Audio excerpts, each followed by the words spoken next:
Hello everyone. Today we're going to challenge everything you've been taught about peace, war, and the way our world operates.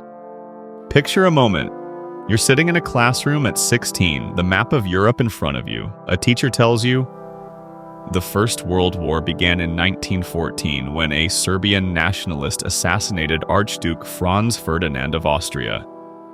And just like that, history is boxed into a neat cause and effect chain. But what if that's the grandest lie of all? You may not know it, but the facts show something much darker. The world is not divided into war and peace. It's only war, sometimes quiet, sometimes loud. What if we've never known peace at all? And if that's true, who benefits from convincing us that peace exists? Here's the twist. Every time someone tells you we're at peace, it just means the powerful are busy reshuffling wealth, borders, and influence through quieter means. Economic strangulation, diplomatic manipulation, or covert operations. So, is peace simply what war looks like when it wears a suit? What do you think? Let's go back to World War I. History says it started with one gunshot. But pause. A Serbian in Bosnia shoots an archduke, and suddenly Britain, France, and Russia are bombing Germany? The Ottoman Empire collapses? France and England redraw the Middle East? That's like blaming a hurricane on a butterfly. This wasn't about revenge, it was about robbery, power, territory, oil. War is always theft dressed up as justice. If so, why do we keep calling them just wars? There are still people arguing over why the First World War started.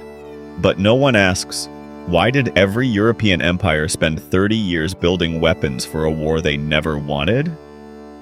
If peace was real, why were they so ready? What else have we blindly accepted as truth? When you name a war, you shape how it's remembered. The Great War sounds noble. World War I sounds global. But it wasn't. It was a European civil war fought to divide up colonies around the globe. If the war was never truly worldwide, why was it labeled that way afterward? Could the name have been another form of control? Think of this. England and France got the Middle East in the aftermath. They drew lines in the sand that created new nations and conflicts. Why? Because war ends in loot, not peace. Even Napoleon looted art as he marched. So ask yourself, was the Treaty of Versailles a peace agreement or a bill for what had been stolen? The deeper you look, the more it unravels. The war ended in 1918, they say. But within 20 years, we had another. Why? Because the winners rewrote the world, and the losers were left plotting revenge. Isn't that just halftime? Take a moment to think about this line. No one wanted the war. But then everyone declared it. Doesn't that seem scripted? Here's another twist. We learn history to avoid repeating mistakes. But what if that history is a polished lie? What if it's written not to prevent future wars, but to justify the next one? Should we still trust the stories written by the victors? And then we have the concept of world wars. The Napoleonic Wars stretched from Egypt to the Caribbean. The 7 Years' War spanned 5 continents, yet we call those European wars. So why does one assassination in Sarajevo get the global label? Could it be that the label World War isn't about the scale of the violence, but about who controls the narrative? Let's pull the thread even further. Since when have humans stopped trying to conquer the world? Cyrus the Great, Alexander the Great, the Romans, they all sought global dominion. What changed? Nothing.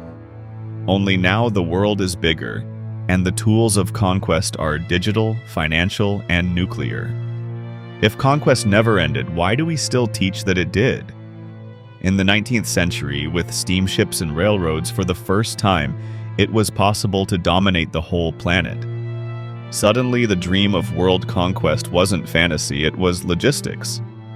Every war since then has been about the same goal: control of the globe. Has modern technology just made ancient ambition more efficient? So what is a world war? It's not a war where every country fights. It's a war where the prize is the planet. That means we've been in a world war since the first empire realized they could reach across oceans. Could we already be in the middle of World War III without realizing it? Consider this chilling possibility. The real start of the current world war wasn't in Ukraine or Gaza.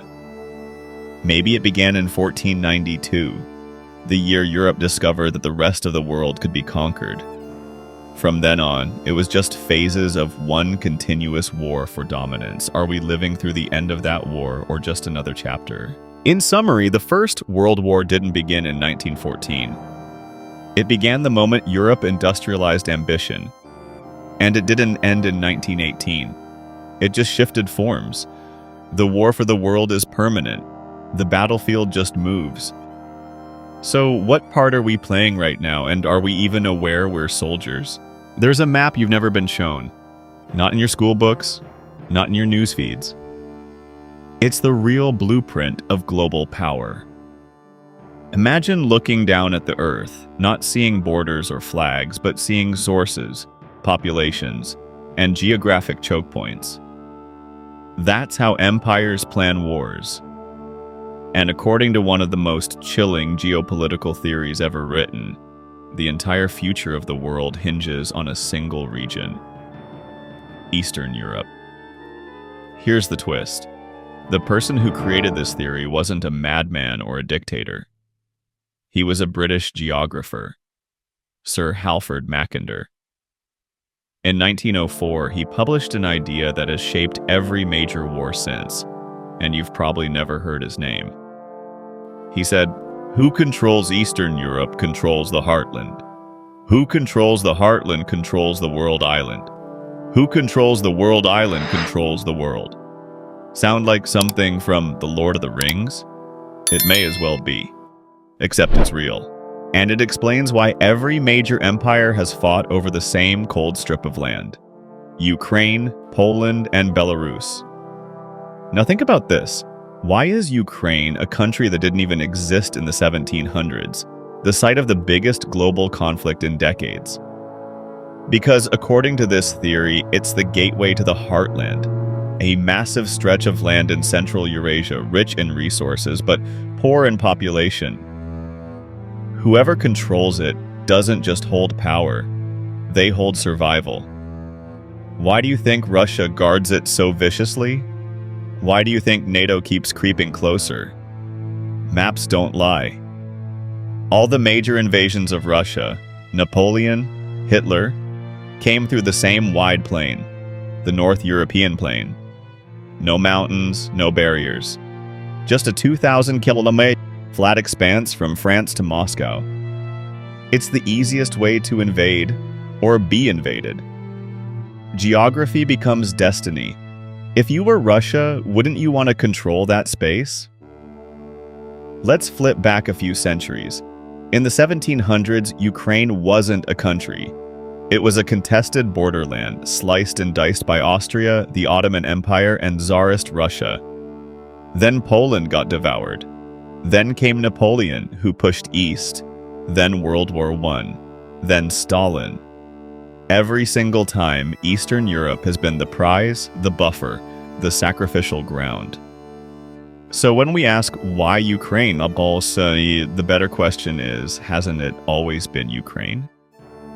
Here's a side story. In the 19th century, the British called Central Asia the Great Game. Russia and Britain were both expanding, crashing into each other in the mountains of Afghanistan. They didn't declare war, but they fought anyway. Spies, assassinations, puppet governments. Today we call it hybrid warfare. Back then it was just empires doing business as usual. Sound familiar? But there's more. Alfred Mahan, an American admiral, had another map. His idea? Control the seas, control the trade. Control the trade, control the world. That's why the British Empire built a navy that circled the globe. That's why the US has military bases in every ocean. They're not protecting you, they're protecting shipping lanes. Because commerce is just war without gunfire. So what's the real difference between a warship and a cargo ship? There are still people arguing about military intervention versus economic sanctions. But they're both weapons. One uses missiles, the other uses banks. Which one is more dangerous? Let's return to Mackinder. His world island is Eurasia, Europe plus Asia, a single mass that holds 70% of the world's population and 80% of its resources. That's why the rest of the world fights over it. That's why the US spends billions to stay involved. They don't need to conquer it, they just need to keep others from doing so. Is that defensive strategy or imperial paranoia? Now consider this. On one side of Eurasia is Europe, 800 million people. On the other is East Asia, China and Southeast Asia, with over 2 billion. In between, the heartland, Russia, Kazakhstan, Mongolia. A vast space rich in gas, oil, metals, and barely populated. Everyone's around it. Everyone needs it. Everyone wants in. Doesn't that sound like the perfect recipe for war? There's a public debate that still rages. Is NATO a defensive alliance or a modern empire? Its expansion eastward suggests the latter. After the Soviet Union collapsed, NATO promised not to expand. Then came Poland, Hungary, Romania, Estonia, Lithuania, right up to Russia's doorstep. If someone built military bases outside your house, would you wait until they knocked? Look at Afghanistan, long called the graveyard of empires. But why did every empire go there in the first place? Because it borders China, Iran, and the Central Asian republics. Because it's a pivot point in Mackinder's map, not because they loved the mountains, because it was a doorway. The game has always been the same. Control the entrances and exits. The Middle East is one. The Caucasus is another. Eastern Europe is the main gate.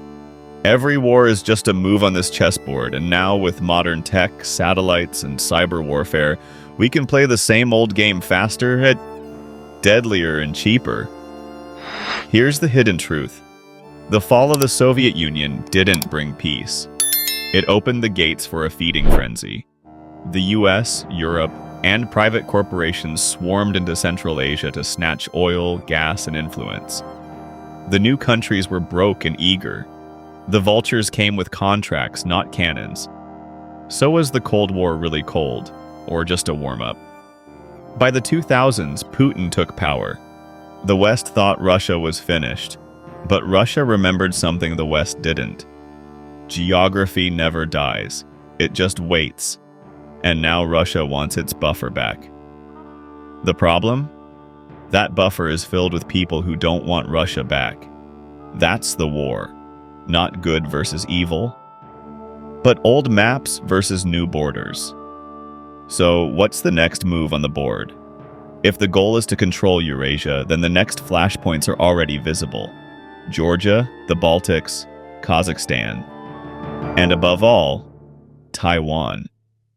Because while Russia controls the land, China controls the trade. Together they challenge the only empire that spans the globe by sea, the United States. Which side of the board are we really on? If this war has no clear beginning, can it have a clear end?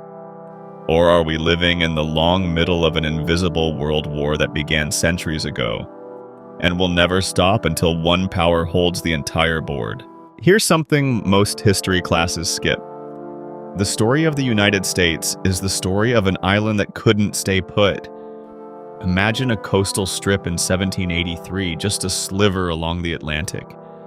That was the US, 13 colonies, hemmed in by oceans, mountains, and rival empires. But what if I told you that in less than 150 years, this tiny nation went from fighting for independence to projecting its power across the globe?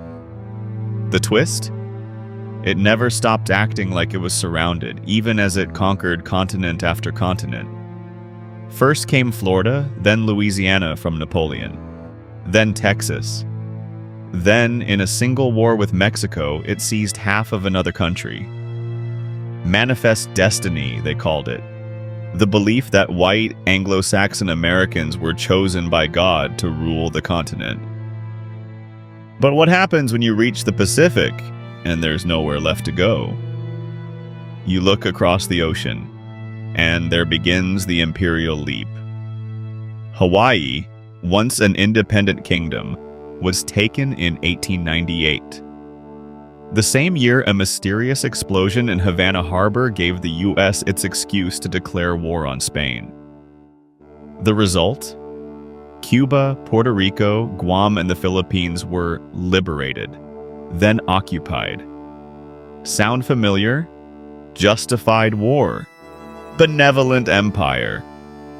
That story's been told before, but what do we call it when someone saves you and then never leaves? Let's pivot to the 20th century. America steps into World War I, but only after its own interests are threatened. Then, in World War II, it joins late again, but shapes the peace. This is key. America doesn't start wars. It finishes them and rewrites the rules. Bretton Woods, the UN, the IMF, global trade routes, military bases in 70-plus countries, all born from the ashes of war. So, what's more powerful, winning the war or writing what peace looks like? There are still people arguing about whether the US is an empire. Let's put it this way. It doesn't colonize, at least not formally, but its influence spreads the same way.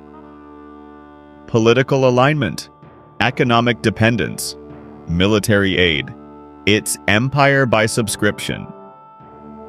Are you a member? Now think about Japan and Germany, once bitter enemies, now loyal allies. But how? Total destruction, 2 nukes, carpet bombing, division, then reconstruction on American terms. Democracy, yes, but only the version approved by Washington. Today, both nations house massive US military bases.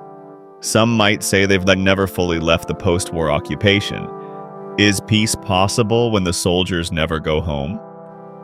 Let's follow the thread into the Cold War. The USSR collapses in 1991.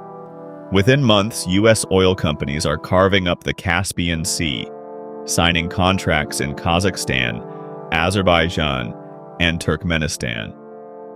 Suddenly, new nations are born, but they're broke and malleable. Their future isn't written in their languages, but in English on Western contracts.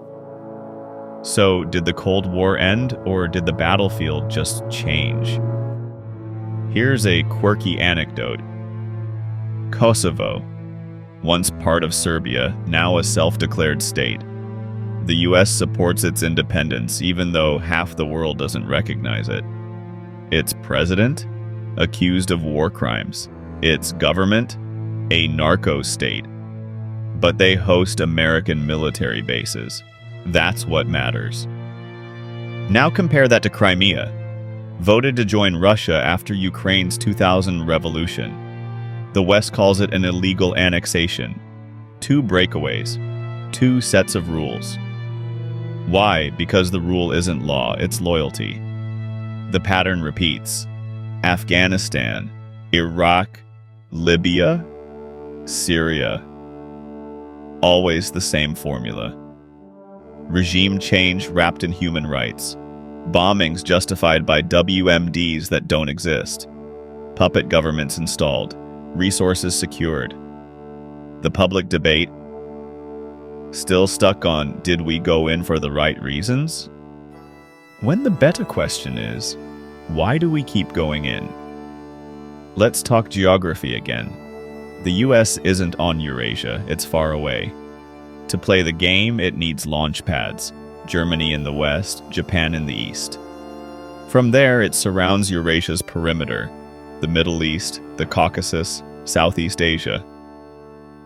Think of it like fencing in a lion. The cage is military bases. The lock is trade control. Which brings us to Taiwan. Not a country, officially. Just the Republic of China. But it's where America draws a line. Douglas MacArthur once called it an unsinkable aircraft carrier. If you're China, you can't ignore that.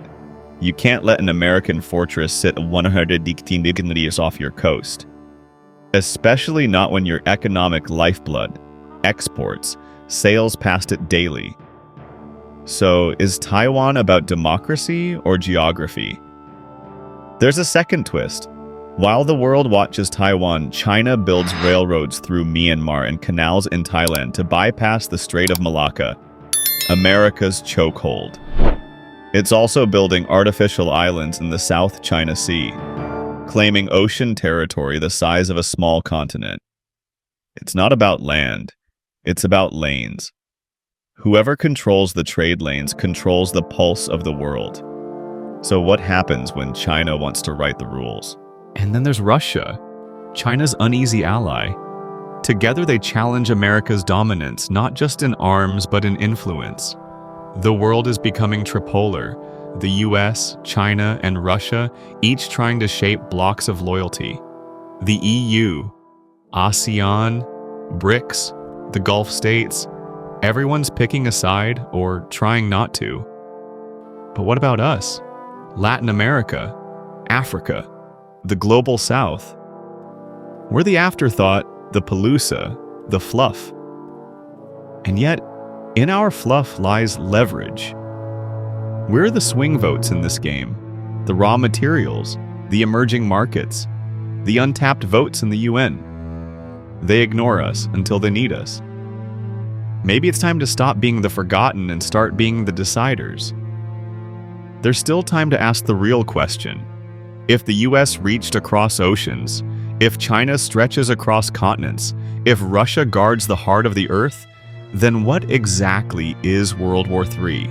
A battlefield, a headline? Or just the name we'll give later to the thing we're living through now? Because here's the final twist, there won't be a formal declaration.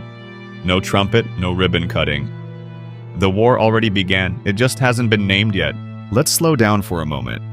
After all the invasions, borders, treaties, and hidden motives, a truth emerges, one not spoken in textbooks or political speeches. The war never ended. It simply changed names, changed tactics, and put on different uniforms. For centuries, humanity has been locked in an endless struggle not just for survival, but for supremacy. Today, that battle continues, across continents, under oceans, above satellites. But now it wears a mask. Diplomacy, trade, democracy, security, all just costumes for the same ancient instinct, to dominate. We began in the myth of peace, unraveling how quiet periods are just intermissions in a long performance of violence and plunder. We move through maps that whisper the secrets of empire, following the logic of geography as it bends history. And we arrived at the empire across the ocean, the United States, whose rise wasn't accidental but calculated. Each war, each deal, another brick in its global design. Now we are drifting into a new alignment. A world divided not into countries, but into poles of influence. Russia guards the land. China guards the trade. America guards the rules. And the rest of us, we orbit, negotiate, or are swallowed whole. Yet within this tripolar world lies an opportunity to think wisely, to position carefully, and perhaps to reclaim agency in a system that has long overlooked us. As the dust of the 20th century settles and the fog of the 21st thickens, we are left with a choice. To keep believing in the old myths, or to see the war for what it is, a continuous game of control, always evolving, never ending. In that awareness, perhaps, lies our one chance at true peace. Not the kind signed on paper, but the kind built with understanding, unity, and caution.